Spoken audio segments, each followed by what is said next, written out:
কেমন আছো তোমরা সবাই?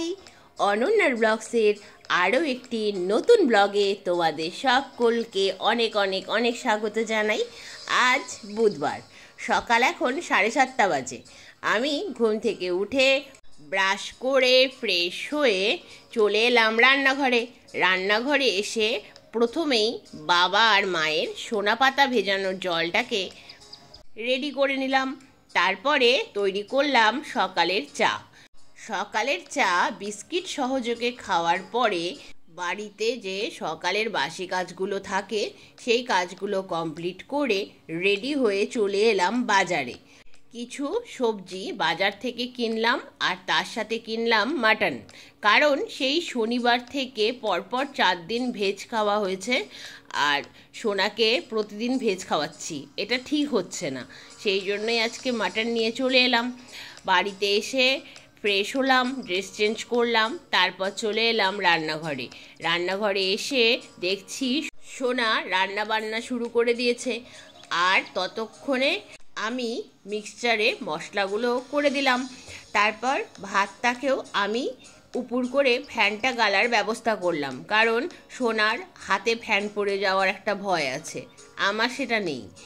তারপর যথারীতি চলে এলাম ছাদে এসে ভিজে জামা কাপড়গুলো মেলে দিলাম আর দেখলাম আরও 2টো নতুন রঙের পর্তুলিকা ফুটেছে, দেখে মনটা আনন্দে ভরে গেল।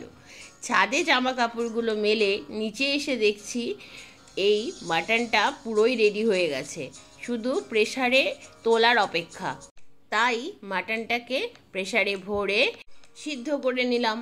তারপর গ্যাসটাকে ক্লিন করলাম, রান্নাঘরে যেটুকু কাজ ছিল সেটা কমপ্লিট করলাম। তারপর স্নান সেরে চলে এলাম ছাদে এসে ফুলগুলো তুলে নিলাম, কারণ সকাল থেকে তো পুজো করার যে ব্যাপারটা সেটা হয়েই ওঠেনি। সকালে বাজারে যাওয়ার জন্য আমার এই দিকের কাজটা আর সারা হয়নি, তাই ফুল তুলে ঠাকুর ঘরে এসে পুজোটাও সেরে নিলাম। মায়ের হাতের পরিস্থিতি বিশেষ ভালো নয়, কারণ এখনও দেখছি মায়ের যে ড্রেসিং করার পরে গজ লাগানো আছে আঙুল দুটোতে, আঙুল দিয়ে কষ গড়াচ্ছে। কালকে তো ডক্টরের কাছে যাওয়ার কথা, ড্রেসিং খুলে ডক্টর চেক করবেন, আবার পুনরায় ড্রেসিং হবে, তখন জানা যাবে ভেতরের পরিস্থিতি কি আছে। অ্যান্টিবায়োটিক ব্যথার ওষুধ খাওয়ার পরেও দিনে ব্যথা না করলেও রাতে নাকি মায়ের হাতটা ভালোই ব্যথা করছে। কি যে হবে কি যে হচ্ছে কিছুই বুঝতে পারছি না। দেখা যাক ডক্টর কি বলেন।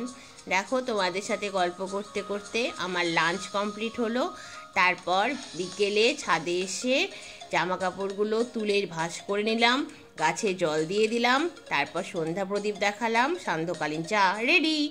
চা পর্ব সেরে মা, আমি আর সোনা একটু টিভি দেখলাম, ততক্ষণে আমি ব্লগটাকেও এডিট করে নিলাম। তারপর ডিনারের টাইম হতেই প্রথমে বাবাকে ডিনারটা সার্ভ করে দিলাম। বাবার ডিনার হয়ে যাওয়ার পরে আমি, মা আর সোনা ডিনার সেরে নিলাম। তারপর রান্নাঘরে যা যাবতীয় কাজ সেই সব সেরে ঘরে এসে বেডটাকেও রেডি করে নিয়েছি, এখন শুয়ে পড়বো। তাহলে আজকের মতো আজকের ব্লগটা আমি এখানেই শেষ করছি। আবার তোমাদের সঙ্গে দেখা হবে খুব শিগগিরই অন্য একটা নতুন ব্লগে। সবাই খুব ভালো থেকো, সুস্থ থেকো, সাবধানে থেকো। আর আজকের ব্লগটা কেমন লাগলো অবশ্যই কমেন্টে জানিও।